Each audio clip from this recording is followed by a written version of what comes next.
आप देख रहे हैं नई दिल्ली के महाराष्ट्र सदन से आरपीआई अठावले की राष्ट्रीय कार्यकारिणी की बैठक की खबर।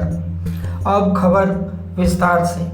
देश की सभी राजनीतिक दलों का केवल एक ही फंडा होता है, उनकी पार्टी को चुनाव आयोग से राष्ट्रीय पार्टी का दर्जा मिल जाए। भला आरपीआई अठावले गठ इससे पीछे कैसे रह सकता है। हम आपको बता दें कि Republican party of India Athawale की तरफ से नई दिल्ली स्थित नए महाराष्ट्र सदन में पार्टी की राष्ट्रीय कार्यकारिणी की बैठक संपन्न हुई। इस मौके पर पार्टी के राष्ट्रीय अध्यक्ष और केंद्रीय सामाजिक व अधिकारिता राज्य मंत्री रामदास अठावले ने लगभग देश के सभी राज्यों से आए अपने प्रतिनिधियों के विचारों को सुना। श्री अठावले ने बैठक में शामिल लोगों को माइक पर संबोधित करते हुए कहा कि अपनी पार्टी का संगठन देश के 28 राज्यों और 8 केंद्र शासित प्रदेश में बहुत ही मजबूती से काम कर रहा है। मुझे आशा है अगले वर्ष के विधानसभा चुनाव में किसी न किसी राज्य में अपनी पार्टी की सरकार भी बन जाए तो इसमें किसी को भी कोई आश्चर्य नहीं होना चाहिए।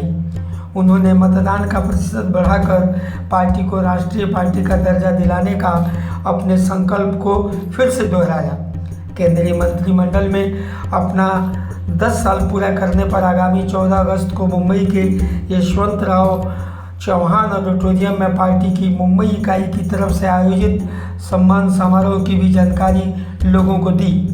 महाराष्ट्र के महासचिव गौतम सोनवने ने रामदास अठावले के सम्मान समारोह के लिए पार्टी के नेताओं को निमंत्रित किया और देश में दिनों दिन बढ़ रही पार्टी की ताकत के लिए उन्होंने सभी के दिल से सराहना किया।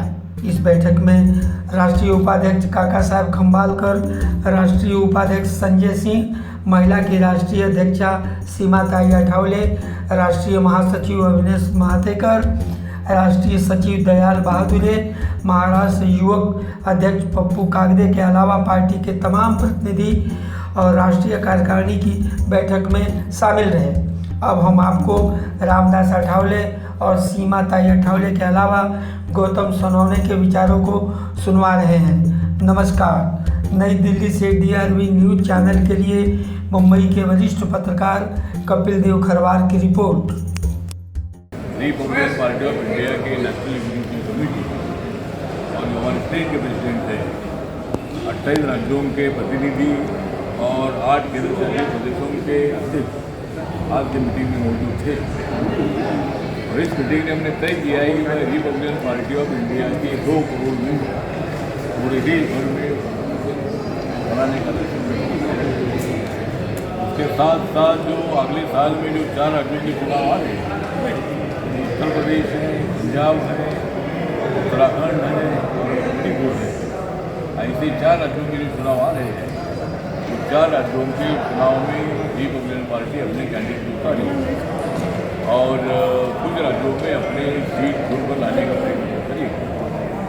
इसके साथ साथ रिपब्लिकन पार्टी ऑफ इंडिया ने भी तय किया है कि बाबा साहब अम्बेडकर जी का मिशन जो है, ये मिशन सर्व जाति धर्म के लोगों को साथ में ले जाने वाला मिशन है और इस पार्टी में सभी जाति के धर्म के लोगों को आने का मौका हम दे रहे हैं और रिपब्लिकन पार्टी ऑफ इंडिया राज्य में अपना अपना काम कर रही है।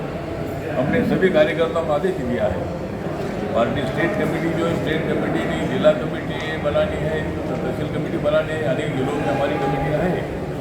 ग्रास रूट पर काम करने की बहुत बड़ी आवश्यकता है। गरीबों की समस्या होती है, खेत मजदूरों की समस्या, झुग्गी झोंपड़ी में रहने वाले लोगों की समस्या, बेरोजगारों की समस्या, महिलाओं की समस्या, छात्रों की समस्या, ऐसे किसानों की जो समस्या है, ऐसे समस्याओं की तरफ आरपीआई के नेताओं ने कार्यकर्ताओं को ध्यान देना है और उनको न्याय मिलने के लिए सरकार के साथ बातचीत करके उनको न्याय देने के लिए रिपब्लिकन पार्टी ने प्रयत्न करना है। इसी तरह का हमने किया है और इसी तरह एक और भी हमने एक मांग किया है कि प्राइवेट सेक्टर में शेड्यूल ट्राइब को रिजर्वेशन मिलना चाहिए, ओबीसी को रिजर्वेशन मिलना चाहिए। ये भी हमारी पार्टी की मांग है। सरकार में हो लेकिन सरकारी क्षेत्र प्राइवेट बनते जा रहे हैं और नौकरियां कम होती जा रही है।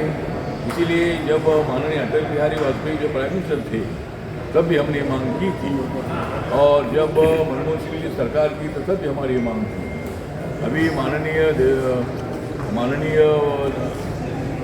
नरेंद्र मोदी साहब के नेतृत्व में एनडीए की सरकार है। इस सरकार के तरफ भी हमारी मांग है कि प्राइवेट सेक्टर में शेड्यूल कास्ट शेड्यूल ट्राइब को ओबीसी को आरक्षण मिलना चाहिए। इसी तरह की चर्चा आज की मीटिंग में हुई है और पार्टी को पूरे देश भर में बढ़ाने के लिए, महाराष्ट्र में भी पार्टी को बढ़ाने के लिए, और महाराष्ट्र में रिपब्लिकन पार्टी को महायुति ने कुछ सीट हमको देनी चाहिए। जब लोकसभा का चुनाव आएगा, जब विधानसभा का चुनाव आएगा, तो आरपीआई को भी मतलब महाराष्ट्र में हमें मतलब साथ में देना चाहिए। बाकी के राज्यों में हमको एनडीए साथ में इसलिए नहीं लेती है कि महाराष्ट्र से रिपब्लिकन पार्टी एनडीए में है, तो बाकी के राज्यों में अगर आरपीआई को हम टिकट देंगे तो बाकी की सब एनडीए की पार्टी हमको टिकट मांगेगी। इसीलिए उन्होंने नियम बनाया है कि भाई जिस तरह पे बिहार में जो 3-4 पार्टी एनडीए में है, उत्तर प्रदेश में 3-4 पार्टी एनडीए में है, महाराष्ट्र में 3-4 पार्टी एनडीए में है, उनको उस राज्य में टिकट देते हैं। लेकिन हमारी सूचना ये है कि हमारी पार्टी सारे दूर भर में है। हमारी पार्टी नागालैंड में रिकॉग्नाइज है, गोवा में हमारे हैं, मणिपुर में हमारी पार्टी रिकॉग्नाइज है, और आने वाले चुनाव में हमने तय किया है कि हमारे जो वहाँ के नेता हैं महेश्वर जी, उन्होंने हमको बताया है कि भाई वहाँ हम मतलब जो 60 सीटें हैं उसमें से 40 सीटों पर चुनाव लड़ने का प्रयत्न हमारा आरपीआई की तरफ हो रहा है।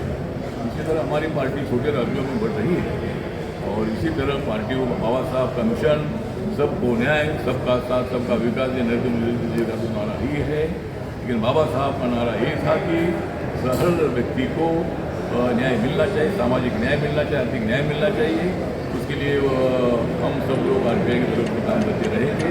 ऐसा आज की मीटिंग में के दर्शक देख रहे हैं Republican party of India Athawale गुट की महिला नेत्री श्रीमती सीमा अठावले जी आज यहाँ नई दिल्ली के हम महाराष्ट्र सदन में न्यू महाराष्ट्र सदन में है। अभी कार्यकारिणी की बैठक से बाहर निकली हैं। मैं मैडम आपका हमारे चैनल में हार्दिक स्वागत करता हूं। आप इस कार्यकारिणी की बैठक में क्या निर्णय लिया गया है हमारे चैनल के दर्शकों को बताएं। आज हमने ये निर्णय लिया है कि आने वाले चुनाव में 5 राज्यों में जो चुनाव होने वाले हैं वहाँ पर बड़ी ताकत लगाकर, जैसे मणिपुर है, मिज़ोरम है, और आने वाले और 3-4 जो राज्यों में चुनाव होने वाले उसमें ताकत लगाकर ज़्यादा से ज़्यादा अपना कार्यकर्ताओं को पार्टी में लाने का संकल्प किया है और पार्टी बढ़ाने का काम किया है, जैसे कि लोग चुनकर आ जाए और हमारी पार्टी रिकॉग्नाइज हो, नेशनल पार्टी हो जाए। ये भी एक संकल्प लिया है। और जो फंडिंग का इशू है, बहुत बड़ा इशू है, उसका सॉल्व करने का प्रयास किया है। महिला विंग की तरफ से जो हमारी मनोज जो प्रेसिडेंट है महिला विंग की, उन्होंने हर एक राज्य को वर्किंग प्रेसिडेंट है उनको अपील किया है कि वहाँ की महिला विंग बनाकर उनके पास में एक लिस्ट दे दिया जाए, जैसे कि वो उनके साथ में संपर्क में रहे और ऑल इंडिया में जैसी हमारी महिला विंग काम करती है तो हर राज्य में भी अच्छे तरह से काम करेगी। आपको लगता है कि महिलाओं का प्रतिनिधित्व मिलेगा इस चुनाव में, क्योंकि आप महिला के अध्यक्ष हैं? हमारी पार्टी महिलाओं को भी प्राधान्य देती है, हर राज्य में हमारी महिला विंग काम करती है, तो इस चुनाव में महिलाओं को भी टिकट दिया जाएगा, जैसे कि वो चुनकर आ जाए, वो प्रयास करें। धन्यवाद। हमारे चैनल के दर्शक देख रहे हैं Republican party of India Athawale A के महाराष्ट्र महासचिव, और ये जगह है नई दिल्ली का कोपरनिक्स मार्ग पर महाराष्ट्र सदन जो नया बना हुआ है, महाराष्ट्र सदन कोपरनिक्स मार्ग पर कस्तूरबा मार्ग, और यहाँ क्रांतिबाई सावित्रीबाई फुले की यहाँ स्टैचू है, और यही राष्ट्रीय कार्यकारिणी की सभा अभी ख़त्म हुई है। महाराष्ट्र के महासचिव गौतम सोनवणे जी हमारे साथ हैं। आइए हम आज इस कार्यकारिणी की सभा में क्या क्या हुआ है गौतम सोनवणे साहब से हम बात करते हैं। सोनवणे साहब, आपका हमारे चैनल में हार्दिक स्वागत है। आज की कार्यवाही क्या है बारे में हमारे चैनल के दर्शकों को थोड़े में बताएं। धन्यवाद। रिपब्लिकन पार्टी ऑफ इंडिया के राष्ट्रीय अध्यक्ष केंद्रीय मंत्री माननीय नामदार रामदास आठवले साहब के अध्यक्ष पर आज नई दिल्ली में महाराष्ट्र सदन में न्यू महाराष्ट्र सदन में आज केंद्रीय कार्यकारिणी की मीटिंग हुई और इस मीटिंग में तय हुआ कि कम से कम ये साल में 2 करोड़ मेंबरशिप करना है, रिपब्लिकन पार्टी ने तय किया है। और उसके साथ ही आने वाले जो 4 स्टेट के इलेक्शन लड़ने का तय रिपब्लिकन पार्टी ने किया है। और रिपब्लिकन पार्टी ऑलरेडी 2 स्टेट में उनको मान्यता मिली है रिपब्लिकन पार्टी को, मणिपुर और नागालैंड में। तो और बाकी ये 4 स्टेट में भी और रिपब्लिकन पार्टी का अच्छा प्रदर्शन इलेक्शन में हो जाएगा। और हम ये सोचते हैं आने वाले इलेक्शन में रिपब्लिकन पार्टी कम से कम 4 या 5 स्टेट में रिकग्नाइज हो जाएगी और रिपब्लिकन पार्टी को राष्ट्रीय मान्यता मिलेगी। ऐसा तय आज की मीटिंग में हमने किया है। और हम उसके बाद आठवले साहब को केंद्रीय मंत्रिमंडल में 10 साल हुआ है। 10 साल माननीय पंतप्रधान देश के माननीय पंतप्रधान नरेंद्र मोदी साहब के मंत्रिमंडल में रामदास आठवले साहब 10 साल मंत्री रह चुके हैं। इस खुशी के मौके पे महाराष्ट्र में मुंबई प्रदेश रिपब्लिकन पार्टी के तरफ से आठवले साहब का सत्कार यशवंतराव चौहान प्रतिष्ठान में दोपहर 5 बजे रखा है। और इधर हमारे नेशनल कमेटी के बहुत सारे लोग वहाँ आएंगे। धन्यवाद, बहुत बहुत धन्यवाद।